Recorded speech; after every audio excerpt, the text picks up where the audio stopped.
Halo, Assalamualaikum warahmatullahi wabarakatuh. Jumpa kembali dengan edukasi official. Semoga kita semua dalam keadaan sehat walafiat. Amin ya robbal alamin.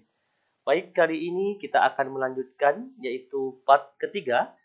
Masih seputar pembahasan soal UP tahun 2024. Yang mana soal ini berdasarkan kisi-kisi terbaru yaitu tentang PCK dan SJT yang ada di laman resmi UKM PPG Kemendikbudristek. Nah, bagi Bapak Ibu yang baru menemukan channel ini, kami mohon dukungan dengan cara like, subscribe, dan share. Karena berbagi itu indah, berbagi itu adalah ibadah. Supaya kita sama-sama yaitu belajar lebih memahami bentuk-bentuk soal PCK dan SJT. Oke, langsung saja Bapak Ibu, kita lanjutkan pada soal yaitu nomor ke-26 Bapak Ibu ya. Yang mana nomor 26 ini merupakan nomor kuis yang kami berikan pada part kedua kemarin. Mungkin Bapak Ibu yang baru bergabung, kita bisa belajar bersama. Langsung saja pada nomor 26 ini soalnya, penilaian adalah penafsiran hasil pengukuran dan penentuan pencapaian hasil belajar. Penilaian dapat berupa hasil belajar peserta didik yang tidak dipengaruhi oleh kepentingan penilai, perbedaan latar belakang agama, sosial, ekonomi, budaya, bahasa, gender, dan hubungan emosional. Cara penilaian tersebut mengacu pada aspek penilaian A. Objektivitas, B. Transparan, C. Bermakna, D. Menyeluruh, E. Adil. Nah, di sini sudah saya beri tanda merah, artinya yaitu kata kunci. Karena supaya mempermudah kita menjawab soal-soal UP nanti, kita harus bisa menemukan kata kunci pada soal tersebut.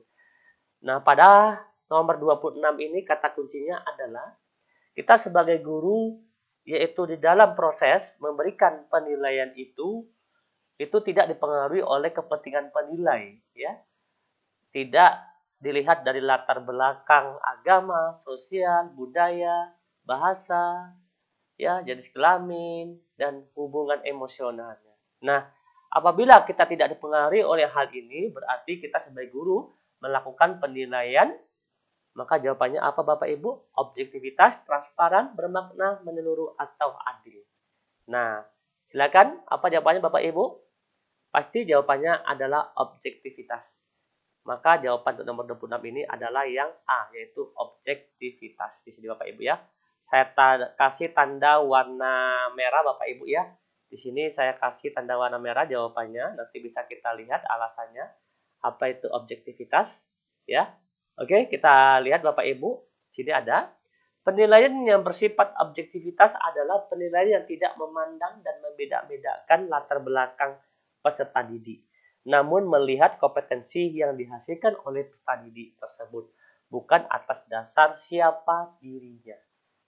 Berarti kalau kita melakukan penilaian, ya karena kita berpikir karena si A ini merupakan ada hubungan keluarga, atau satu agama, atau satu suku, maka guru tersebut tidak melakukan penilaian yang aspeknya yaitu objektivitas, melainkan subjektivitas. Ya. Jadi kita sebagai guru itu tidak boleh menilai itu berdasarkan aspek subjektivitas, tapi harus objektivitas. Lanjut. Berikutnya nomor 27. Teknik penilaian hasil belajar yang menuntut peserta didik mendemonstrasikan kemahiran atau penampilan hasil belajarnya dalam bentuk unjuk kerja adalah teknik penilaian A. Tes lisan, B. Tes praktek, C. Penugasan, D. Portofolio, E. Magang. Untuk nomor 27 ini. Kita sudah jelas, di sini kata kuncinya adalah mendemonstrasikan, ya, mempraktekkan Bapak Ibu. Berarti mendemonstrasikan, mempraktekkan. Berarti kata kuncinya kita kunci di sini yaitu mendemonstrasikan, yaitu hasil belajarnya dalam bentuk unjuk kerja. Ya, unjuk kerja. Berarti dia lagi mempraktekkan ya hasil belajarnya. Maka di sini jawabannya yaitu yang B, yaitu tes praktek Bapak Ibu ya. Kita lihat pembahasan.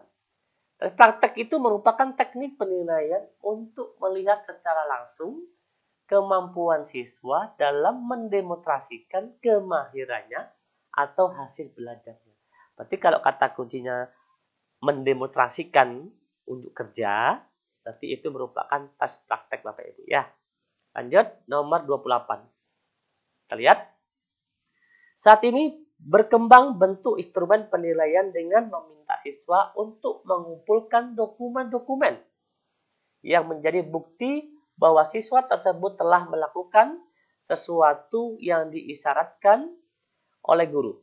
Kumpulan hasil kerja ini untuk menunjukkan bukti tentang kompetensi, pemahaman, dan capaian siswa dalam mata pelajaran tertentu. Hal ini sering disebut dengan penilaian A. Penugasan, B. Pengamatan, C. Portofolio, D. Praktek, E. Produk. Di sini kata kuncinya nomor 28 Bapak Ibu apa? Yaitu kumpulan dokumen, kumpulan hasil karya. Ya, kumpulan hasil kerja dia. Ya, kumpulan mengumpulkan dokumen-dokumen yang menjadi bukti ya oleh guru, kumpulan hasil kerja ya. Kata kunci berarti kumpulan hasil kerja yaitu kumpulan hasil kerja siswa, itu maksudnya ya. Kumpulan hasil kerja siswa kata kuncinya atau kumpulan-kumpulan hasil kerja siswa selama ini yang diminta oleh guru, maka ini sering disebut dengan penilaian apa Bapak Ibu? Yaitu portofolio. Jadi jawabannya adalah C, yaitu portofolio. Kita lihat alasan. Teknik penilaian dengan bentuk portofolio merupakan bentuk penilaian yang mensyaratkan siswa memiliki dan mengumpulkan bukti dokumen yang akan menunjukkan bahwa dia telah memiliki kompetensi, pemahaman, dan capaian dari sebuah pembelajaran. Melalui kumpulan dari dokumen tersebut, nantinya siswa akan dinilai apakah telah memenuhi syarat atau mencapai tujuan dari pembelajaran tersebut. Jadi kumpulan-kumpulan dokumen siswa itu merupakan penilaian yang disebut dengan portofolio. Lanjut nomor 29. Ibu Cantik seorang guru ekonomi SMA ABC kelas 11 setelah melakukan penilaian pada KD 3.4 menganalisis indeks harga dan inflasi. Selanjutnya menganalisis hasil penilaian. Ternyata terdapat beberapa peserta didik yang belum mencapai tingkat ketuntasan pada KD tersebut. Peserta didik yang belum mencapai ketuntasan mengalami kesulitan yang berbeda-beda. Maka strategi pelaksanaan pembelajaran remedial adalah A. Pemberian bimbingan secara kelompok, B. Pemberian bimbingan secara individu, C. Pemberian pembelajaran ulang, D. Pemberian tugas latihan secara khusus, E. Pemanfaatan tutor sebaya. Di sini untuk nomor 29 ini kata kuncinya apa Bapak Ibu? Di sini kata kuncinya yaitu peserta didik yang belum mencapai ketuntasan mengalami kesulitan yang berbeda-beda. Maka strategi pelaksanaan pembelajaran remedial adalah di sini kata kuncinya ini Bapak Ibu. Buat sini ya kata kuncinya peserta didik mengalami kesulitan belajar remedial, kata kuncinya ini. Yaitu peserta didik yang belum mencapai KKM mengalami kesulitan yang berbeda-beda. Karena di sini yang berbeda-beda Bapak Ibu ya. Yang berbeda-beda nomor 29 apa kira-kira? Yaitu pemberian bimbingan secara individu. Maka jawaban yang tepat adalah yang B Bapak Ibu ya. Karena di sini tingkat ketuntasannya dan mengalami kesulitan yang berbeda-beda Bapak Ibu ya. Maka secara individu. Karena masing-masing individu itu mengalami kesulitan berbeda-beda, bukan yang sama. Kalau sama bisa yaitu bimbingan secara berkelompok gitu Bapak Ibu ya. Lanjut, kita lihat di sini. Berikut beberapa strategi pelaksanaan pembelajaran remedial yang dapat disesuaikan dengan jenis dan tingkat kesulitannya. Oke. Lanjut nomor 30 Bapak Ibu. Berdasarkan hasil analisis penilaian untuk TP, menganalisis masalah ekonomi dalam sistem ekonomi, beberapa peserta didik telah melampaui KKM. Pak Bagas, guru ekonomi kelas 10 SMA BCD, memberikan pengayaan untuk peserta didik yang melampaui KKM. Pengayaan dapat dilakukan melalui A. Belajar kelompok TP yang sama. B. Belajar mandiri TP selanjutnya. C. Belajar kelompok TP selanjutnya. D. Belajar mandiri TP sebelumnya. E. Belajar kelompok TP sebelumnya. Di sini kata kuncinya apa Bapak Ibu? Yaitu pengayaan. Ya. Berarti kata kuncinya adalah pengayaan. Jadi kalau untuk pengayaan ini, untuk nomor 30 ini apa Bapak Ibu? Yaitu belajar kelompok TP yang sama. Ya Bapak Ibu ya. Tujuan pelajaran yang nomor 30 ini. Berarti A jawabannya Bapak Ibu. Lanjut kita lihat. Jawabannya A. Karena di sini bentuk pelaksanaan pembelajaran pengayaan dapat dilakukan melalui belajar kelompok, yaitu sekelompok peserta didik yang memiliki minat tertentu diberi tugas untuk memecahkan permasalahan. Membaca di perpustakaan terkait dengan KD yang dipelajari pada jam pelajaran sekolah atau di luar jam pelajaran sekolah. Pemecahan masalah yang diberikan kepada peserta didik berupa pemecahan masalah nyata. Selain itu, secara kelompok tadi dapat diminta untuk menyelesaikan sebuah proyek atau penelitian ilmiah. Belajar mandiri, yaitu secara mandiri. Peserta didik belajar mengenai sesuatu yang diminati, menjadi tutor bagi teman yang membutuhkan. Kegiatan pemecahan masalah nyata, tugas proyek ataupun penelitian ilmiah juga dapat dilakukan ya oleh peserta didik. Kegiatan pemecahan masalah secara individu. Nah, berarti di sini jawabannya adalah A Bapak Ibu ya. Oke, nomor 31, kita lanjut 31 di sini. Ibu Anggun seorang guru ekonomi SMA ABC kelas 12 setelah melakukan penilaian pada KD 3.6 yaitu menganalisis tahapan penutupan siklus akuntansi pada perusahaan dagang. Analisis hasil penilaian ternyata sebagian besar peserta didik yang belum mencapai tingkat ketuntasan, maka strategi pelaksanaan pembelajaran remedial yang sesuai adalah A. Pemberian bimbingan secara kelompok. B. Pemberian bimbingan secara individu. C. Pemberian pembelajaran ulang dengan metode dan media yang berbeda. D. Pemberian tugas-tugas latihan secara khusus. E. Pemanfaatan tutor sebaya. Kata kuncinya untuk nomor 31 ini Bapak Ibu, yaitu strategi pelaksanaan pembelajaran remedial yang sesuai. Ya. Berarti di sini sebagian besar tadi belum mencapai ketuntasan dan dilakukanlah pembelajaran remedial. Ini kata kuncinya Bapak Ibu. Bukan sebagian kecil ya, tapi sebagian besar. Maka apabila dalam pembelajaran itu sebagian besar peserta didik belum mencapai KKM, maka kita sebagai guru harus apa? Untuk nomor 31, yaitu pemberian pembelajaran ulang dengan metode dan media yang berbeda. Karena sebagian besar ya, maka jawabannya adalah C. Kita berarti memberi pembelajaran ulang, namun dengan menggunakan metode dan media yang berbeda Bapak Ibu. Mengapa demikian? Ya, karena kita menggunakan metode dan media sebelumnya, masih banyak siswa yang belum tuntas. Maka bisa saja yaitu metode dan media yang kita gunakan dalam pembelajaran tersebut kurang sesuai dengan karakter siswa dan karakter materi. Ya, maka jawabannya C. Di sini sudah jelas. Berikut beberapa strategi pelaksanaan pembelajaran media yang dapat disesuaikan dengan jenis dan tingkat kesulitan. Pemberian bimbingan secara individu. Hal ini dilakukan apabila ada beberapa. Ya. Oke. Terus alami kesulitan yang berbeda-beda sehingga memerlukan bimbingan secara individu. Bimbingan yang diberikan disesuaikan dengan tingkat kesulitan yang dialami oleh peserta didik.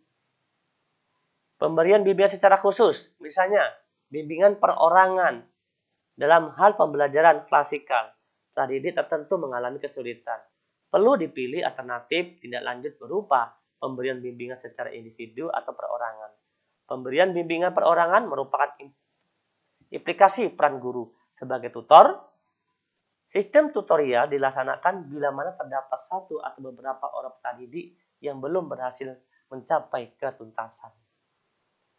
Kalau pemberian bimbingan secara berkelompok, hal ini dilakukan apabila dalam pembelajaran klasikal ada beberapa peserta didik yang mengalami kesulitan yang sama. Namun apabila peserta didik mengalami kesulitan yang berbeda-beda, lakukanlah bimbingan secara individu atau perorangan. Ya. Oke, lanjut. Nomor 32. Ini 32. Pak Ali bersama siswa merencanakan sebuah kegiatan secara kolaboratif. Hal ini dimaksudkan agar Pak Didik merasa memiliki dan bertanggung jawab atas kegiatan yang telah direncanakan bersama itu. Dalam perencanaan itu dibicarakanlah mengenai aturan main, aktivitas pendukung, alat dan bahan yang dapat diakses, cara dan langkah kerja untuk menyelesaikan rencana kegiatan kolaboratif tadi. Maka model pengelolaan pembelajaran yang dipraktikkan oleh Pak Ali mencerminkan prinsip model A. Problem solving, B. Problem based learning, C. Project based learning, D. Discovery learning, E. Contextual learning. Apa jawabannya 32 Bapak Ibu? Di sini kita perhatikan kata kuncinya apa? Atas keistimewaan itu dibicarakan mengenai aturan main, aktivitas pendukung, alat dan bahan. Di sini ada kata kuncinya yaitu aktivitas pendukung, ya, alat bahan yang dapat diakses secara dan langkah-langkah kerja untuk menjalankan kegiatan kolaboratif tadi. Berarti di sini ada kegiatan.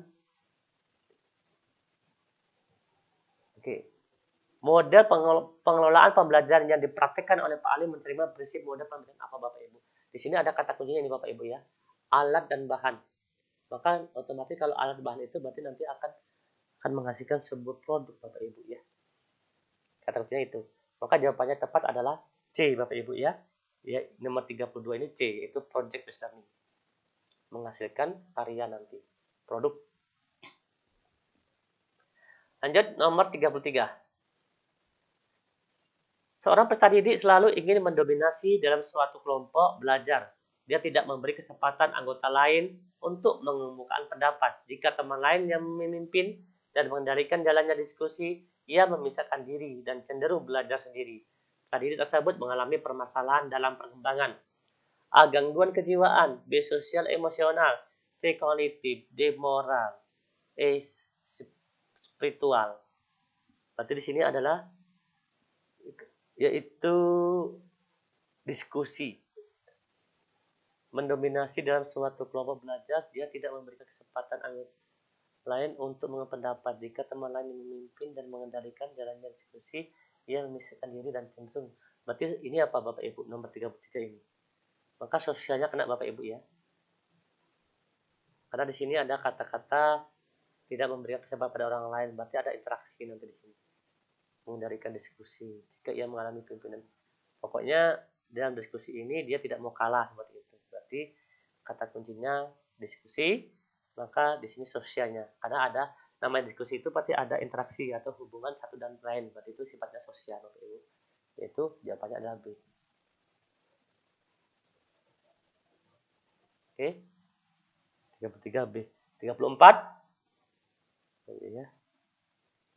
Pentingnya interaksi teknologi dalam pendidikan saat ini dapat memberikan manfaat signifikan bagi proses pembelajaran.